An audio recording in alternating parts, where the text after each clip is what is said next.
America has always been about business, establishing an industrial empire. But some of those businesses took advantage of its workforce, while creating tremendous wealth for its owners.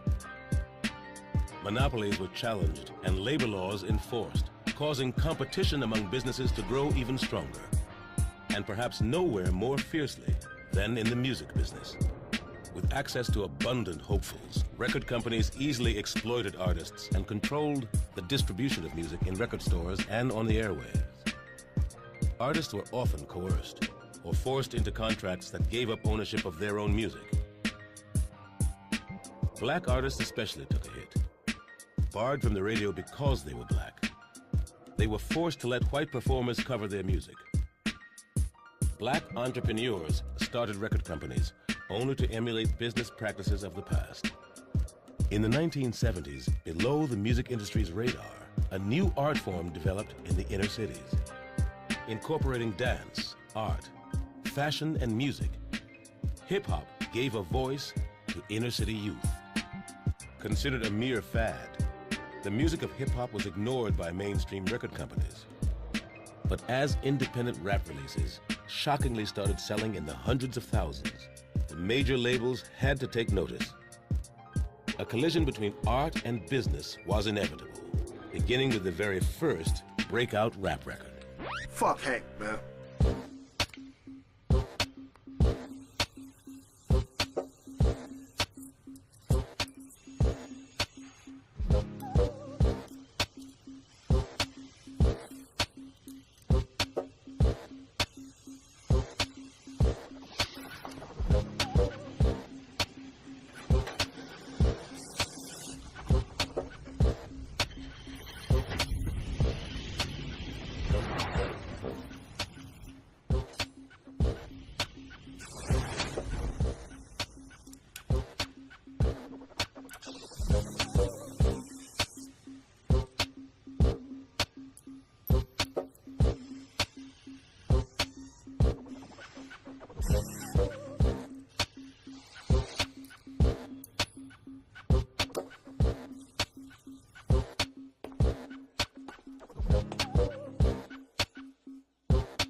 Your name is like a golden bell hung in my heart, and when I think of you, I tremble, and the bell swings and rings. Roxanne! Roxanne! UTFO's 1984 hit, Roxanne, Roxanne, tells the story of Kango Kid, Dr. Ice, and the educated rapper trying to romance a fictional woman named Roxanne. The song itself was not a diss track.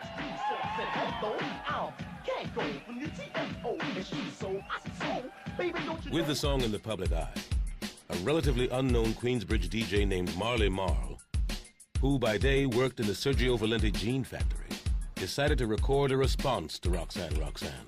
What happened was, Marley Marl, who lived right across from me in another building, like directly across from me, he said, well, listen, you know what, Shantae, I heard that you can rhyme. And I said, yeah, I can. I said, but look, right now I'm doing the laundry, because my mom was like obsessed with this laundry thing. He said, look, it's only gonna take you 2 minutes. Just come here, I want you to hear this beat. Did you hear this song before? So then I heard that boom, boom, boom, Roxanne, Roxanne. I said, okay, so now what? He said, let me hear you rhyme. I said, okay.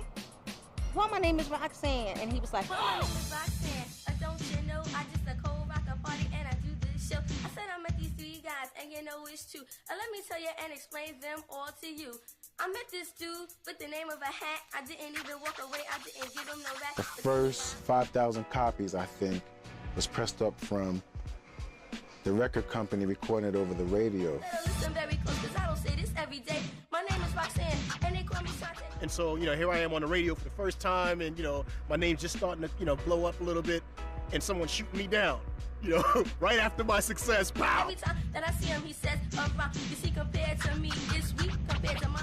Roxanne's Revenge, recorded by 13-year-old Shantae Gooden, was an instant sensation, selling approximately 250,000 copies. It's like, hey, that's not fair. We created this, and she's selling more now. You know, we're like, okay, we need to hurry up and crush this. And so we wanted to come out with what we would refer to as the real Roxanne. Yo, Kango. Yeah, what's up, girl? I'm the real Roxanne, and I'll rock your world. While the UTFO's answer, the real Roxanne, never mentioned Roxanne Shantae or Roxanne's Revenge, It was a direct challenge. The Lady Devastator. I make it feel hotter than it is in Grenada. The ROXANNE. Roxanne is who I be. What for? What? They got a Roxanne already. Me, what do they want another one for? And then I was like, oh, because they angry. That's all I need to know. Roxanne Shante responded with Bite This, calling out the real Roxanne. The real Roxanne is standing right here. Sparky D, Sparky D, Curtis Blow, and Curtis Blow, Run DMC, Run DMC, and LL Cool J, LL, practically announcing to the world that it was a free-for-all. I mean, there was jams, Roxanne's sister, Roxanne's mother, you know, just people that had nothing to do with it. And the funniest thing about it is, I don't think that none of the female rappers that actually were, you know, involved in that name were really Roxanne. KRS-One and Scott LaRock's Boogie Down Productions, as part of their legendary Bridge Wars battle with MC Shan and Marley Marl's Juice Crew, targeted Roxanne Shante in BDP's The Bridge Is Over. I remember that KRS line, though. Roxanne Shante is only good for steady pumping. That was disrespectful. Clearly offended by the diss, Roxanne Shante confronted KRS-One in a New York bank. She's like, I ain't never did nothing to you. I ain't never said your name in a rap. Why you had to say my name? I didn't have an answer. All that battle rah-rah was gone. I was like, Now KRS-One, you should go on vacation with a name sounding like a whack radio station. So step back, peasants, popping all that junk, or else BDP will stand for broken down punks. Cause I'm an all-star just like Julius Erving, and Roxanne Shante is only good for steady serving. Roxanne Shante continued dissing into the 1990s, taking on Queen Latifah, Yo-Yo, and a bevy of other female MCs in 1992's Big Mama. Artists of all genders from all parts of the country got swept up in the battle. Ice Cube appeared on a JJ Fad track dissing Shante, and Dr. Dre and Snoop's Bitches Ain't Shit was considered a response to Roxanne Shante's Brothers Ain't Shit.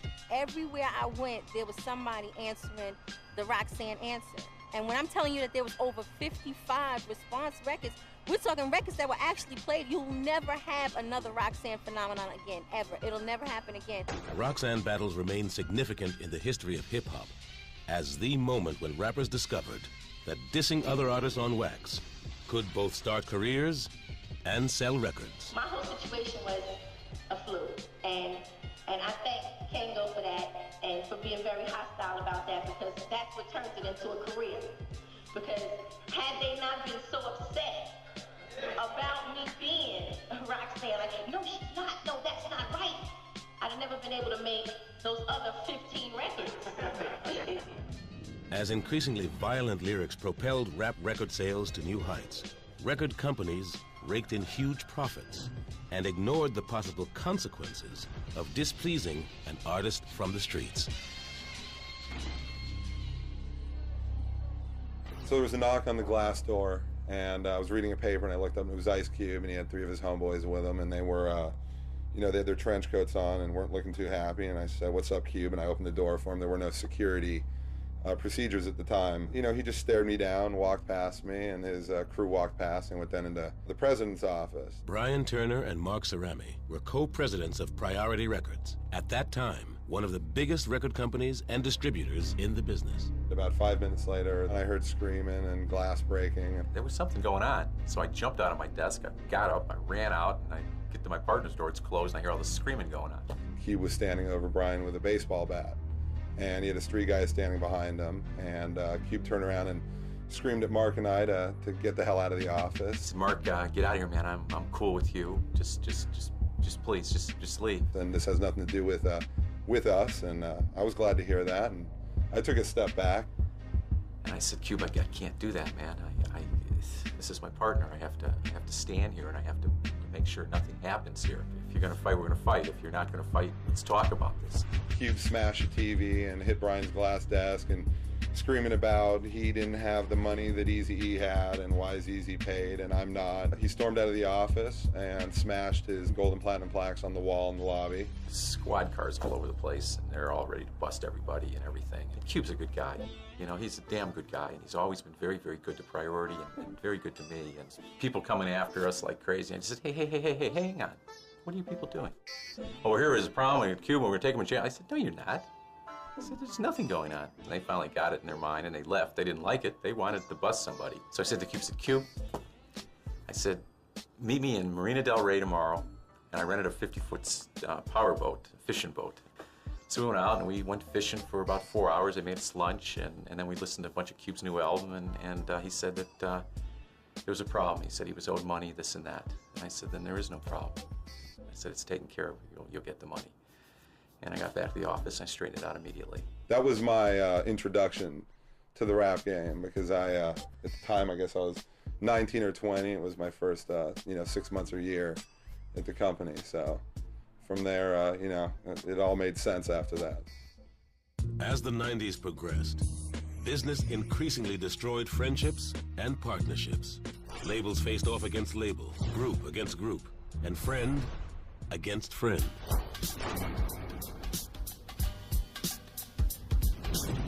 Short for Eric and Parrish Making Dollars, EPMD exploded into hip-hop in the late 80s, with their first 2 albums, both going #1. Eric Sermon's my friend from 8th grade, from around the way, building the 68 Camaro. Our life wasn't built on EPMD. Our life was built on friendship. With a new deal at Def Jam, and their own management company to handle their proteges, EPMD released their 3rd album, Business as Usual. After our 3rd album, it was break time, and I said, okay, we're already established. Let's really try to put them on now. Eric and Parrish formed the Hit Squad, an all-star group designed to introduce up-and-coming artists, Redman, K-Solo, and Das FX to the world. At that moment, we control airwaves at that moment. You know what I'm saying? We're like, oh, the whole posse's on the countdown.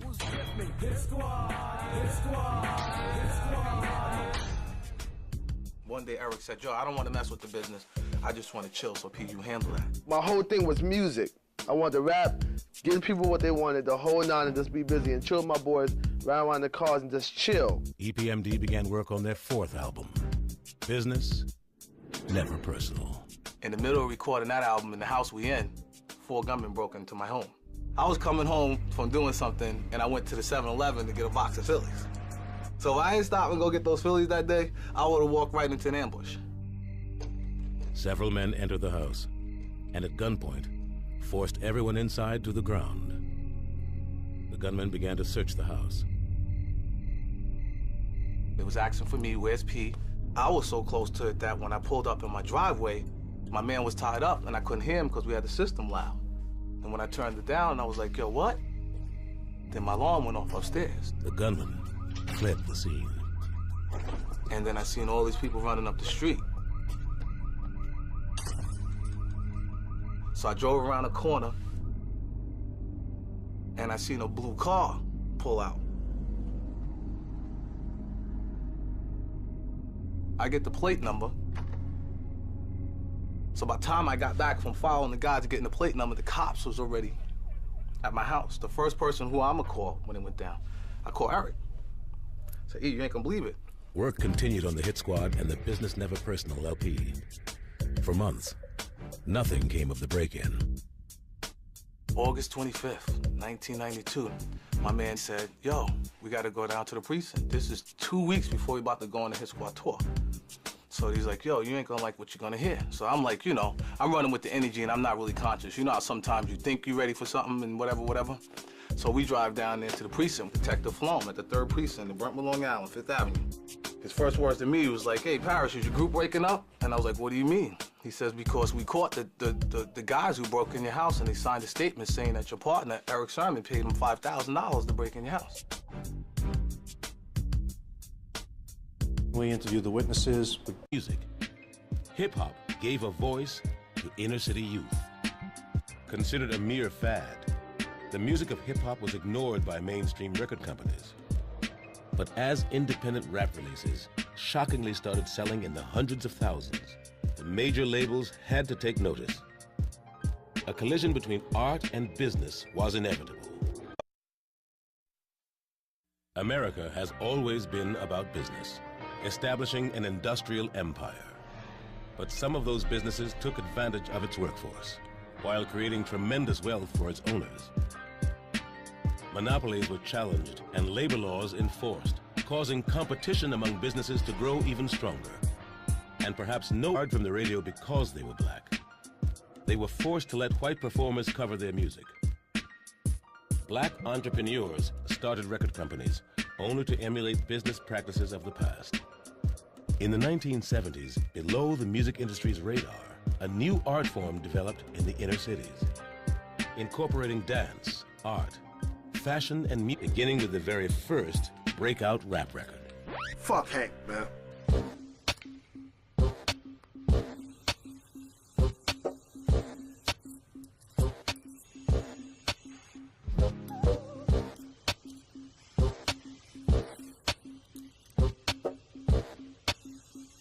Nowhere more fiercely than in the music business. With access to abundant hopefuls, record companies easily exploited artists and controlled the distribution of music in record stores and on the airwaves. Artists were often coerced or forced into contracts that gave up ownership of their own music. Black artists especially took a hit.